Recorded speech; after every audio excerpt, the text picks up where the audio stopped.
wa tafarraqna min ba'dihi tafarruqum keluarga sejahtera kota. Pertemuan yang Dinas Pengendalian Penduduk dan Keluarga Berencana Kota Palembang mengukuhkan pengurus keluarga berkualitas yang dibentuk tingkat kelurahan sekota Palembang.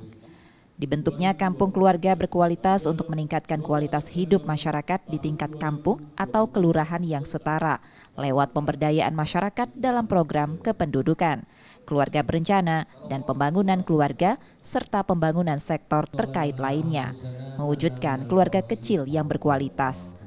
Di Palembang sudah terbentuk 107 kampung keluarga berkualitas yang tersebar di 18 kecamatan.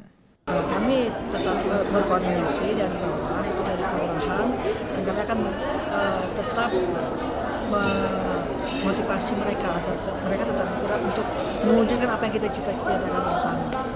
Kami berharap semua anggota dari perkumpulan KB ini akan mewujudkan apa yang dicita-citakan oleh pemerintah Kota Palembang, khususnya pada umumnya Provinsi Sumatera Selatan.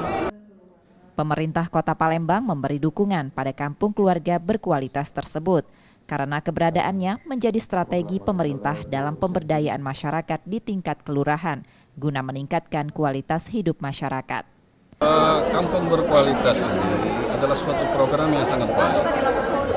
Saya berharap nanti di setiap kelurahan itu tingkat koordinasinya, ya, pengurus, lurah tanggung jawab, ya, untuk mensukseskan kampung berkualitas ini. Dan nanti kita wajibkan dan kita lihat pengurus itu harus aseptor KB sebaiknya, ya, sebaiknya sekalian.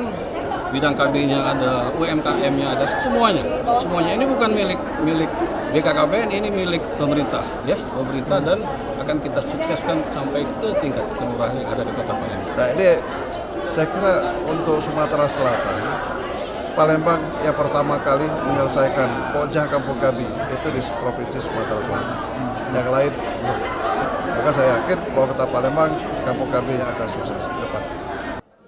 Pemkot Palembang berharap pengurus kampung keluarga berkualitas dapat bersinergi dengan pemerintah. Nur Muhammad, Kompas TV, Palembang, Sumatera Selatan.